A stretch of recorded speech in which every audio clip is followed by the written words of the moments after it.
Get 50% off a subscription to IBJ and Inside Indiana Business. This Cyber Week only, get unlimited digital access and the award-winning IBJ newspaper at half off. Stay ahead with the stories, insights, and trends shaping Indiana business. But hurry, this deal ends December 5th at midnight. Visit ibj.com/cyberweek to get 50% off your subscription today.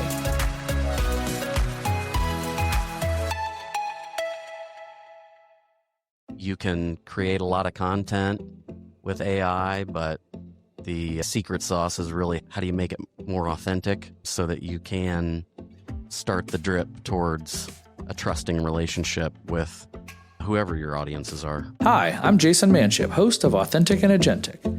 Every week on this show, we break down what's happening in AI and what it means for how we work, lead, and live. Join me for a human-focused conversation that keeps you ahead of the curve. This is the Authentic and Agentic podcast on the IBJ Media Network. Welcome to the Authentic and Agentic podcast. I am your host, Jayson Manship, and each week we start the show with a brief overview of the biggest things I see happening in AI. My goal is to keep you informed without overwhelming you.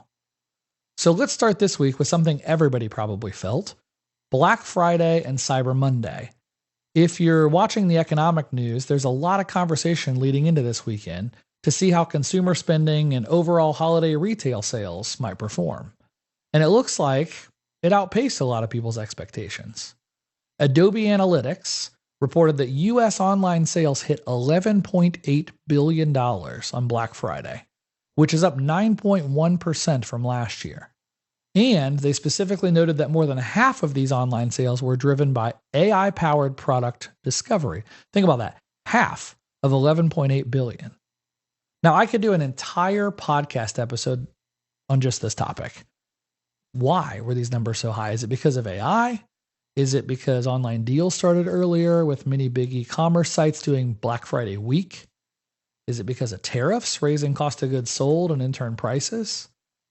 Companies like Adobe, Amazon, Walmart, and others want to show success in their numbers. It doesn't mean it's not true. It just might be a little inflated. And I find it's always hard to isolate variables like this to determine the true reasons charts like this move. So I tend to make it personal when trying to understand this kind of data. I own a retail business called Moonshot Games. We have 2 physical locations, one in Noblesville and one in Plainfield. We have a live streaming sales platform on YouTube and Twitch, and we do e-commerce business where we ship all over the United States. Well, this year we did beat last year's Black Friday by 82.5%, and most of that was in store. We had a line of over 100 people when I opened the shop at 4 a.m. My awesome daughter, Ruby, shot a video of that line. I don't know why she came with me at 4 a.m., but she was really excited this year. And we posted that video on our Moonshot Games Facebook page, so go check that out if you get a second. But what worked for us? We spent this year strategically building a strong core business. We leaned into AI to increase our allocations of some of the best products. So we really did have great items available for sale on Black Friday, and customers came out to buy those items. We used dynamic pricing and predictive inventory, and we really fine-tuned our product mix. We got rid of the bad stuff and had the good stuff. In essence, we were intentional and we were successful because we were strategic. Now, foot traffic overall for the weekend was down. I mean, we had bad weather. Small Business Saturday was pretty nasty. But still, this was our second Black Friday, Cyber Monday weekend ever, behind only 2021, where it felt like all of Noblesville came out that year to support us because it was the first year after COVID. Now, as I was kind of parsing through these stats at a US level, the one stat that really stuck out to me was that online sales were up around 10%. In-store sales were only up 1.7%. And I heard from small business owners across the US from some of the Facebook groups that I'm active in that some stores were way up and others were way down. If I could just double click on that, folks, if you are in retail, you need to lean into AI commerce. Use AI to be more strategic with your inventory, your pricing, and how you stay connected to your customer base. Do not get left behind. This year, I think, is a warning shot. Next year, AI could be the reason you win or lose. For our second update this week, I saw a story a couple days ago about some developers that found ad placeholders and references to sponsored experiences inside of the ChatGPT Android app. They were looking at the beta build of the app and they saw some code references to Ad placements, ad targets, ad carousels, and something called the bazaar. I think we all know that ads are coming to AI, but this is the first confirmed instance that I can remember where it's starting to show up in the wild. I've always tried to build companies with a scale first, optimize second mentality. Get the customers, then solve for monetization. This is that, just kind of on steroids. I play the tapes back to 1998, late 1998, when Google launched its search engine. This was 2 full years before AdWords came out, where they started to monetize it. And it was another 2 years after that before the auction-based model we know today came out. ChatGPT has 800 million weekly users, 2.5 billion with a B prompts per day. OpenAI doesn't want to be a chatbot. They want to be your operating system. They have made their product sticky so you use it. In my workshops, I asked the room, who here uses Facebook or Instagram? And 95% of people raise their hands. I then ask, how much do you pay for those services? The answer is 0.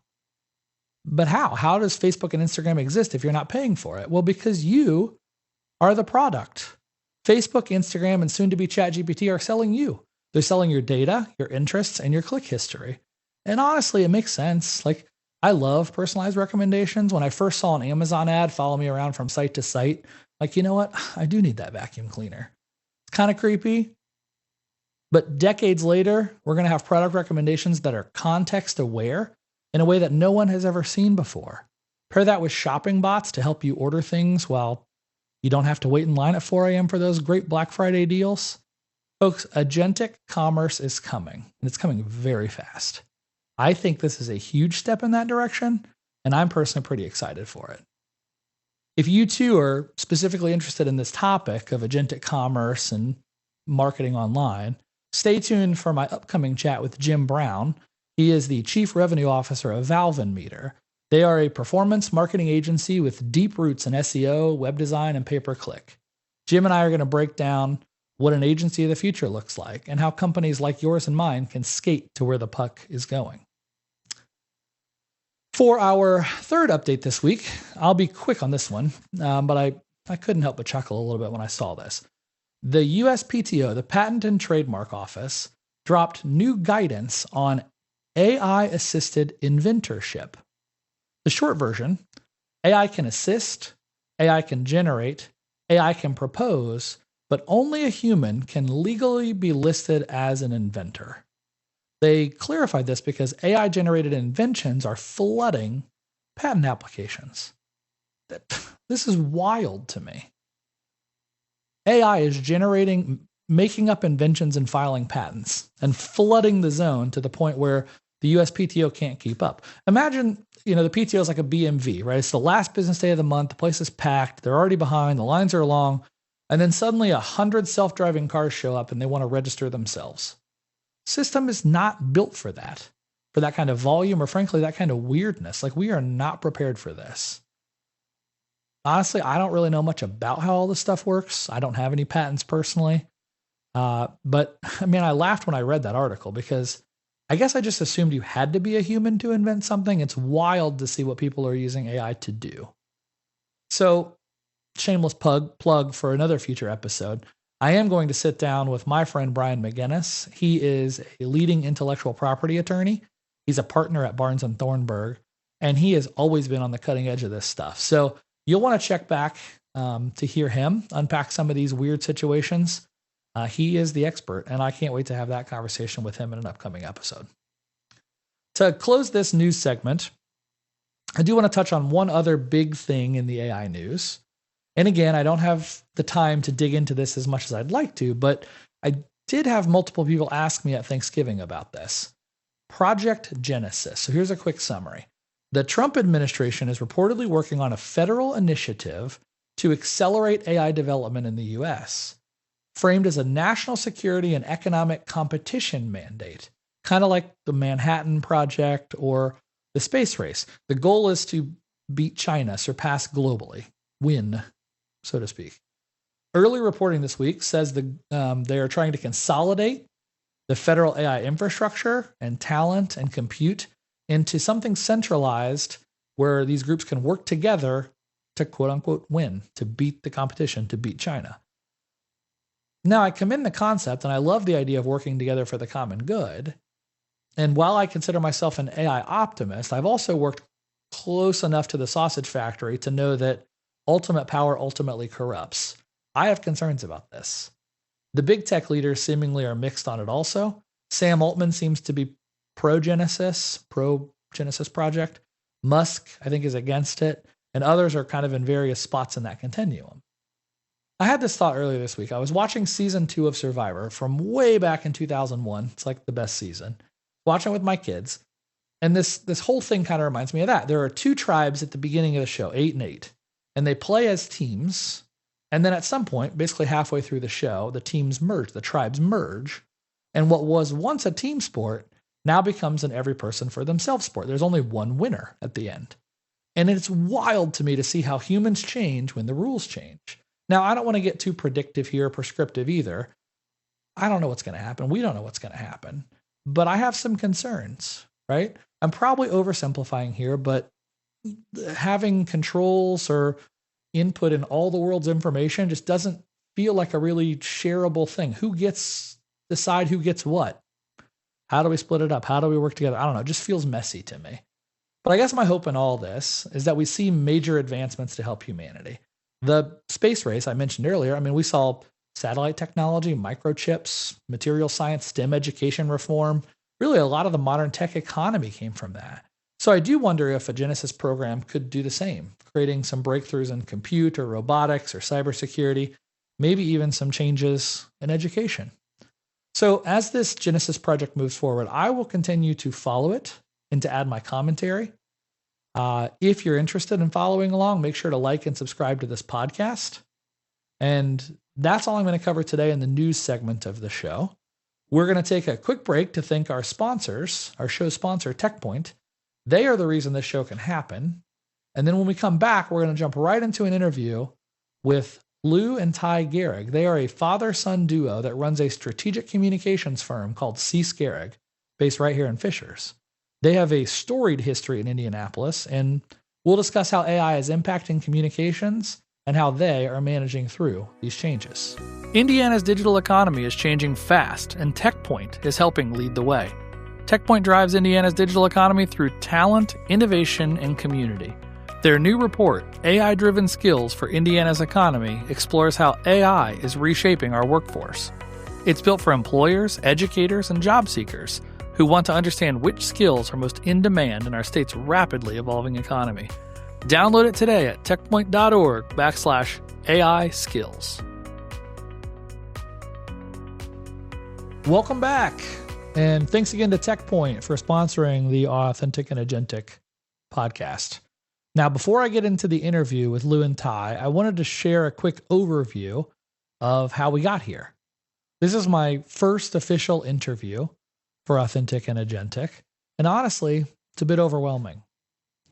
I'm a run into the fire kind of guy, scale first, optimize second, build the airplane in the air. I also like to challenge myself by asking why not. I tend to overdo it in some places. So prior to inviting Lou and Ty on as my first guest, I did put out a couple of requests to some others to see if they would be my first guest. First, I emailed Steve Wozniak. He's the founder of Apple. He's one of the smartest people I've ever met, and he has a huge heart for humanity. And second, I reached out to Mark Zuckerberg. Now, I've worked with some of the people in Mark's inner circle, so I thought he too would be a fun interview. Now, they both got back to me, and they were polite. Thanks, but no thanks, which really makes sense considering I didn't even have a website, a listener base, or a podcast for that matter. But hey, I'm going to keep swinging for the fences. And as we grow this thing, I am confident we're going to get some of the biggest names out there on this show.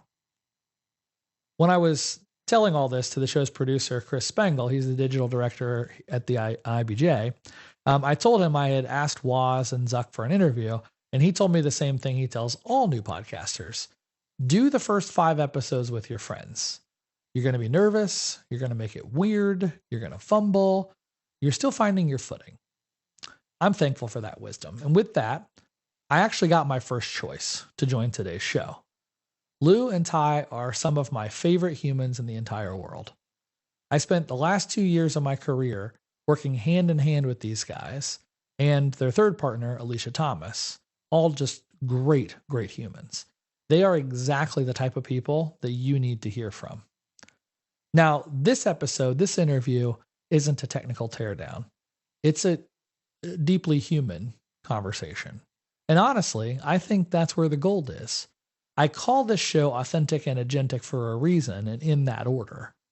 So let's shift gears and let Lou and Ty take us into the moments that shaped how they think and how they lead authentically. Here we go with story time with Lou and Ty. Lou, Ty, thank you guys so much for joining us today in the studio. This is a makeshift studio. Mine's almost under construction, or almost finished, still under construction. So Chris, my buddy from the IBJ, is letting us use his studio today. So thank you guys for making the trip down here to Switchboard. Glad to have a chat. Thanks for having us. Yeah, it's great to be here. So we've been friends for a long while now. We had a chance to work together for a couple of years, done a lot of really cool things together.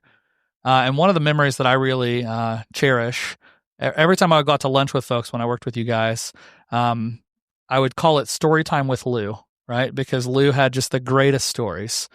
And he's so unassuming, right? You wouldn't know these stories unless you go to lunch with him and he tells them to you. And half the times some of them were true. That's right. Some of them were true. Yeah. So Lou, in all seriousness, you have had a storied career. For those that don't know you, you got to be the deputy press secretary in the White House under Ronald Reagan. Well, it was called director of media liaison, and I worked very closely with Jim Brady. Okay. So I did whatever he asked. And this was 80s, right? Early 80s, 80, 81, 82. Okay. And before that, you were with Senator Lugar. Was press secretary to Senator Lugar. Okay. And Mitch Daniels was a young chief of staff, and he was as cheap back then as he was when he was governor. The Blade, right? Yes. That's the nickname. Yeah. Well, one of the things I thought about in this conversation was, we talk a lot about AI in my world. It's all tech. It's all moving fast. In the early 80s, there was this technology really starting to come out called email, right? And then you had broadcast television, network television. These are all things that we kind of take for granted today, right? Well, we really didn't have email in the early 80s at the White House. I mean, we had computers. Sure. And that was about it, but there was no email list at all. At that time you had a wire machine that would spit out the news, and you had fax machines, and that was about it. Fax machines that was the hot item in the late 70s and early 80s, and the phone. So the phone, that's the landline phone. Right, landline. The cell phones weren't until much later, right? We didn't have cell phones. I bring that up because as you think about like the history of all this technology, I mean, you've been through cell phones, email, social media, right? Yes, You've seen all this stuff. And so thinking through that, like, how does AI feel relative to some of these other things?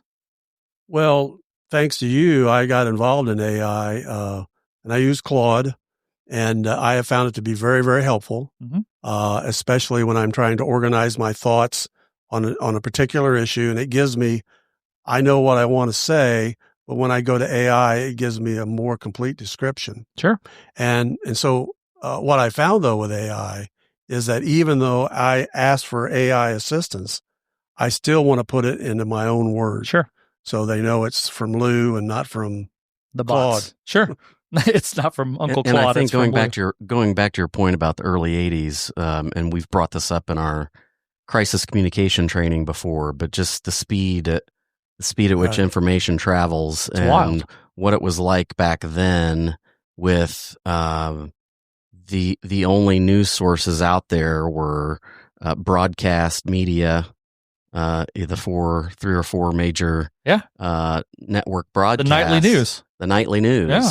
And today we have all those people with mobile phones who see themselves as citizen journalists. That's right. And so it's just proliferated. And you're getting stories in real time from the source in ways you didn't before. That's right. And that was the case when the president and Jim Brady were shot, in that we knew we had a short time span to get to Jim Brady's mom and dad, to to somebody to get to them so they wouldn't see it on TV. But it wasn't very long, but we had time. If there'd have been today, that time is gone today. That time they're seeing it and they're getting 50 text messages instantly from the ground. Right. That is wild to think about. Well, one of the things I've admired in working with you guys, Lou, you've always been behind the scenes, and Ty, you too, behind the scenes. And so I'm going to ask you about that. So you've been in some rooms that many people would never get a chance to be in, right? You don't talk about it. You keep your eyes focused, and you've always been kind of those servant leaders that just try to do the right thing, right? Try to serve other people and not take credit for it. So Ty, growing up, you watched your dad in a lot of these places. And you chose to follow along, right? I don't know if I'd call it the family business per se, because it's bigger than a family business. But I mean, you went down the same path, right? Of strategic communications. When I was a teenager, I always joke that I would watch my dad go out in Bermuda shorts and a golf shirt in the summer months. And I'd say, "Where are you going?" And he'd say, "Well, I'm going to work." And I'd say, "Oh, really? That's awesome. I want to do that someday." Got it. So that was the path that took you into this world. What I learned along the way is he was going to where his clients were and the influencers in the community at that time, and establishing relationships with them. Well, I'm glad you said that, because to me, I mean, I'm watching AI. I spend all day, every day with the technology, right? Like sprinting into the fire, so to speak. And what I'm witnessing more and more is that the human part of it matters more than ever in a lot of ways, right? And so you guys have both been very relationship focused, really your entire careers that I've witnessed, and all the stories I've heard about you matches that, right? And so how does that fit into your worldview about how fast the world is moving now? We talked about how news is shortened, right? The news cycle is shortened. What about the human cycle? What about staying human in all of this? Well, I think the difference is that there are so many platforms for people to use for their information that trying to get in front of somebody, you've got to do it real fast. You get their attention. Get their attention right away. And usually that has to do, and you help teach us this, is that you have to find out what their needs are and their point of where their issues are. Okay. So you got to find that out right away. So you've got to do more homework before you have that initial engagement. And that's where AI comes in to be helpful. Okay. So that's the thing I have seen about working with clients and people. Once you get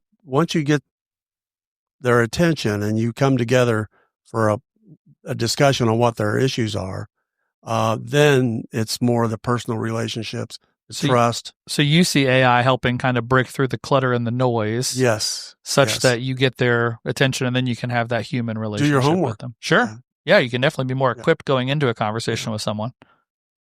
Yeah, that's great. Yeah, I think a lot of our work harkens back to what people like the late Jim Morris and the late Dr. Gene Cease, who is a former founding chairman of your firm, Cease Gerig, lived by, and that was this idea of friend raising. Friend raising. Is that a Dr. Cease original? It was either Dr. Cease and or Jim Morris. Okay, we give them coined both that phrase, and so I think it's a lot easier today to identify those people by the efficiencies that AI brings to you, and also any kind of before, during, and after the meeting of planning your way through that. And so I think using AI to guide you in that way has been pretty helpful. Yeah, and I mean, so Lou, you've had a storied history in the strategic communication space and more of an analog world. You've seen email, you've seen social media, you've really kind of been a part of all those changes. Ty, you're leading the firm in a digital world, right? In an AI-based world. I mean, what does that look like? How does that even work? Well, for a long time, I've thought once the inception of digital marketing came came to the fore, and it really comes back to me. I'm still figuring it out. Sure, but I think all of us are. I think when I look at younger leaders of today, what it comes back to, how do they initially put their trust in someone? When it's I used to work at Barnes and Thornburg as their director of communications. Okay. You talk about bet the company, high stakes issues that could make or break your company. And what is it that a CEO, C-suite level thinks about when they're going to trust someone to help them, help guide them through an opportunity, or risks also, growth for growth, or a crisis, some sort of challenge. Well, I think that's the conversation that a lot of leaders are having right now, right? Companies that I talk to of all shapes and sizes are trying to figure out where AI fits into their world, right?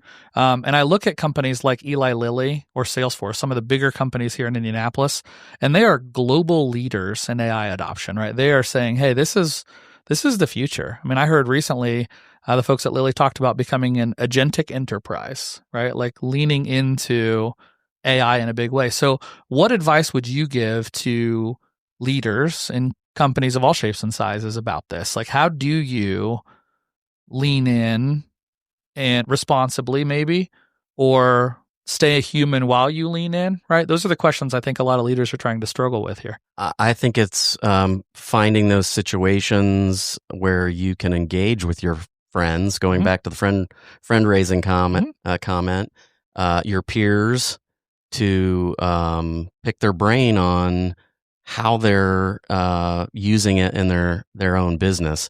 Personally, I would say buying the $20 a month basic license at ChatGPT, basic license, and dipping your toe in it. Just Jayson, you've done. Well, it's interesting you say that, because one of the things I try to encourage people that aren't actively using it is to kind of, you have permission to go do this, right? I'm not in a position to give anybody permission, but I've had dozens of people come up to me after my workshops and discussions and say, really felt like you gave me permission to do this, right? And so let me ask it this way. Humble Hoosiers, Lou, you've seen this your whole career. We don't like to take credit for stuff. I've had people tell me that it feels like they're cheating on a test when they use AI. How does that feel? Well, I'm in the same boat, but I think, again, you use it. What I have found it brings some level of information that I had not thought about. Sure. And so when I'm making a presentation or working with a client, they are paying us to give us our best advice and counsel. And so it's imperative on us to use all the tools we can to give them that best advice and counsel. And AI is a part of the new program. It used to be in the encyclopedia. It used to be Google. Sure. But now it's AI. And again, it's one tool of several that you want to give to the information. Let me ask this question. Maybe this can frame the final questions here. But I think about writing a press release, right? And writing a press release used to be something that took a lot of effort and energy. And it still takes a lot of thought, right, to do correctly. But you can crank one out that's pretty good pretty quickly, right? And so I have to imagine that in the world of strategic communications, that changes things for you guys. So how do you, what do the humans in a strategic comms PR firm do, right, that AI doesn't? And where does that fit in a space where, like, when you look at the future of your industry, right, 2028, what does the PR communications industry look like? Well, I think crafting the press release is only that's the easy part. It's selling the story. What do you mean by that when you say selling? Selling it, it means pitching the story to the publications and reporters who are most interested in that news. Sure. So keeping tabs on who cares. That's right. And making sure you get the message in front of them. I have an old, I say 3 long years as a newspaper reporter. Some of the journalists out there will scoff at 3 years being a blip. But I had a mentor who he was an old news guy at heart. He's the publisher of the Peru Tribune, and he would always say the word "so what." Yeah, that resonates today. I say that all the time. Get to the heart of the matter, and get to it now. And so when he'd read my lead paragraph that tried to pile in the who, what, when, where, he'd say, "So what? Why should people care that the city council met on this night at City Hall? Sure. Tell them what impact this bit of information is going to have." And so I think AI helps you get pretty close to that first draft or two of a news release, depending on what your prompt is. Sure. You've taught us that the output is only as good as the input. And so being pretty thorough in prompting is pretty important. Yeah, for sure. I think a press release is again has changed because of the number of platforms that you can send that message out. That's a great point. So it's critical that no matter what you put out there, it has to be consistent all along the way. It has to be consistent in your emails, consistent in your Instagram post, Facebook post, LinkedIn post, and the news release. So that's a great point. And that's where all the thinking goes in: is what do we want to say, and how do we want to say it, and who are the important people. The audiences are still basically the same, and but how you get to those audiences has changed dramatically. Well, and the thing that really stuck with me in that was the human side of the communication, right? So I can draft a press release in ChatGPT in 6 seconds, and I can hit the send button and see what happens, right? But it's kind of like still hurts to hear that, by the way. Well, I get it, and I can imagine, right? I mean, I think we're all grappling with that in our lives in the world. Sure, but it's like throwing it into the ether, though, right? Who cares? I think you mentioned from your mentor at the Tribune or whatever it was you worked at, where having the relationships with those reporters and understanding the beats they care about and understanding they're all busy too, right? Right. And so part of that is just packaging stuff in a great way and making sure that you're communicating effectively to get the message across. And it really matters. And, we've also seen the rise of influencers, Lou. I think you talked briefly about this with your, all the different platforms. Nowadays, you have guys with podcasts that have bigger audiences than news channels, right? And it's just a different world on that front also.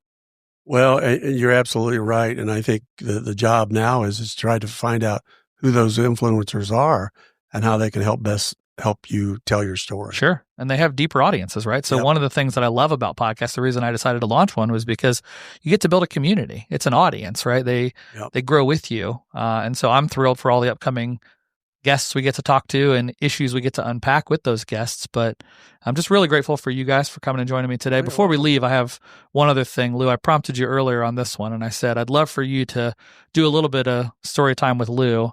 Are there any stories maybe you can share with us that are maybe unbelievable, or maybe we can pick if it's real or not? There are several.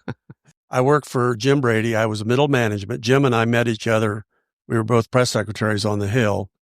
And he gave me the graduate level class on how the media works on Capitol Hill.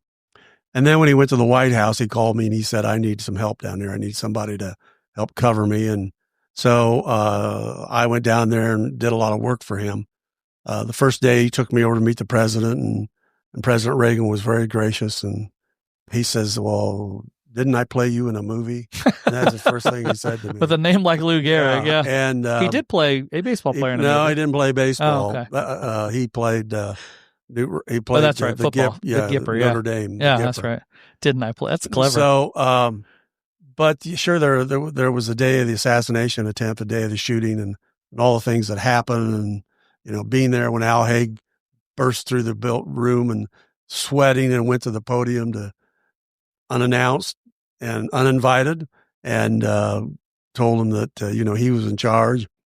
And I listened to him say that, and I thought, this guy just sealed his exit. Wow, yeah. But so it was interesting to be there that day and see how people responded because ironically, we were at 4:00. We were to meet with the Secret Service to talk about what do you do if a crisis hits the White House. Well, Wow. 1:00 That day? We're in 1:00. Wow. And so, I mean, just all kinds of great stories, interesting stories like that. I've been fortunate. I got to work with Mitch Daniels when he was chief of staff. I got to work with, Vice President Bush when he's vice president, and his favorite baseball player was Lou Gehrig. They both played first base. They were both left-handed, and he loved baseball. So I would say, though, the day of the shooting was probably won't ever forget because that. I had my boss who had brought me to the White House. That's the only reason I got to go, was because of him. And he was taken out. We didn't know if he was alive. We didn't know what the status was. But and then to see the president Wow. close to death, and so it's and there are all kinds of stories like the Jerry Parr, who was a Secret Service agent, who shoved the president in the car, dove on him, and they were going to take him back to the White House. But in the end, he noticed some blood coming from his mouth, which meant he knew he had an internal injury. And so he said, "We're not going to the White House. We're going to the hospital." Saved his life. Wow. So, and Jerry Parr later became a minister. Wow. And so his story was fascinating about how that changed his life. So it was, I guess the thing that was you really enjoyed was seeing people who did those kinds of things in the government. Sure. There are a lot of great people that work in the government, and I know some people like to take them on as not working full 40 hours a week, but I saw people. It's never been working. my experience. Yes. As you talk about all that stuff, Lou, I'm thinking, I'm future minded, and I'm thinking about where all this is headed. And I mean, those are all deeply human stories. Those are stories about the greatness of people, right? And that, to me, that's why I call myself an AI optimist. We think about how it's going to replace jobs and cause, an upending of things, and who knows what's going to happen, right? But it ain't doing that, right? It's not jumping on presidents and, communicating with families and those sorts of things. I mean, there's just so much there to unpack. We've gone through revolutions before when they got rid of the horses for a thing called the automobile. Sure. Everybody thought this world's coming to an end. Sure. You've seen it in agriculture. You've seen it in every business that's succeeded. Yeah. They've had to make changes because of some technology change. Well, I think that's a great, and I mean, we could talk forever probably, Sure. but I think that's a great recap on that. And that drives me too, right? That's a big part of why I wanted this podcast to exist. I listen to a lot of AI podcasts that are about the technical stuff, and we will get into some technical stuff on some future episodes, but I wanted to start with you guys about a deeply human conversation, right? Sure. I think that is really what this is all about. And we're all figuring this stuff out together. So Ty, I'm going to leave it with this, the final question. And I'm going to intend to ask all of my guests this. So hold me to it in future episodes, but 2028, right? It's 2025 now. We're recording this. 2028. What does a PR strategic communications firm look like in 3 years? I think 10 years is unreasonable because the world's moving so fast, but in 3 years, what do you see? Well, I think relationships will be even more important in connecting with your key stakeholders. I think you're going to see more, and you're already seeing it with the global PR firms, but the idea of generative engine optimization and how do you make sure your clients show up in the results. Results. So I could see PR firms hiring more people to help do that. I think media relations, thought leadership will be more important. You can create a lot of content with AI, but the secret sauce is really how do you make it more authentic? That's great. So that you can start the drip towards a trusting relationship with whoever your audiences are. Yeah. So last thing, tell our audience about how they can connect with you guys. How does one get on Lou's lunch schedule to solve for story time with Lou? So Gerig is the firm. Gerig is the firm. We're at www.gerig.com. Perfect. And Lou and Ty Gerig. Ty's active on LinkedIn too, and all the other platforms. Right. But and these guys know literally everyone. So if you don't know how to get a hold of them directly, just ask around. Let me just add one thing. Nate Feltman of the IBJ just did an interview with Pete Ward, who is a chief operating officer for the Colts. Pete was a part of the Colts coming in '84. Yeah, he was on the ground. So he's been on the ground. Yeah. And there were several other options for the Colts. They could have gone to Arizona. They could have gone somewhere in Florida, and it ended up in Indianapolis. And Pete had never been to Indianapolis, but he said the one thing about Indianapolis that was different than any other city was they were can-do. He said the kinds of things that we needed were done immediately. And I think that says a lot about the people that are in our community, the causes, and the people that don't want they're not here for the credit. And so, the Jim Morrises of the world, the Dr. Ceases of the world, the Lou Gerigs of the world, Fricks of the world. So I just think that that was telling about our community, that we don't have the mountains, we don't have the water, don't have the oceans, but we've got people that really care. Yeah. It's a great end. Appreciate you guys being here. Thank you. I'm going to, after this, if you guys move over to my YouTube channel, we'll be doing breaking down some tactical how-tos every week at the end of every episode. And so go check it out on YouTube. It's under Jayson Manship. You can also find it at jasonmanship.com or authentic.and-agentic.com. Thanks for tuning in. We'll see you guys again next week. Man, what a fun discussion. In all seriousness, if you ever get a chance to grab coffee or lunch with these guys, take it. Ty is everybody's best friend, and Storytime with Lou is, to this day, still one of my all-time favorite pastimes. His stories are unbelievable. Next week, I'm sitting down with Jim Brown. He's the Chief Revenue Officer at Valvenmeter. They are one of the top performance marketing companies here in Indy. Jim's career has been amazing, and you're going to want to hear from him about how digital marketing and agency life might look in coming years. AI is changing everything in that space, and Jim has a history of being on the front end of big things. SEO, blogging, structured family time, even true crime. His resume is one of the coolest you'll find, and you are absolutely going to love our conversation. Before you go, every week at the conclusion of each interview, I am directing you to my YouTube channel. The link is in the show notes, or you can just search Jayson Manship on YouTube. That's Jayson Manship, just like it sounds on YouTube. And on this YouTube channel, I will show you how I build with and how I use AI. This week, I'm showing you how news aggregation has changed for me. I used to rely heavily on Google News and Google Alerts. Then I used X and Facebook. Now I really love Perplexity's Director and ChatGPT Pulse. Hop on over to my YouTube channel and see if these new tools could help you stay ahead in a noisy world. I hope to see you again next week. Cheers.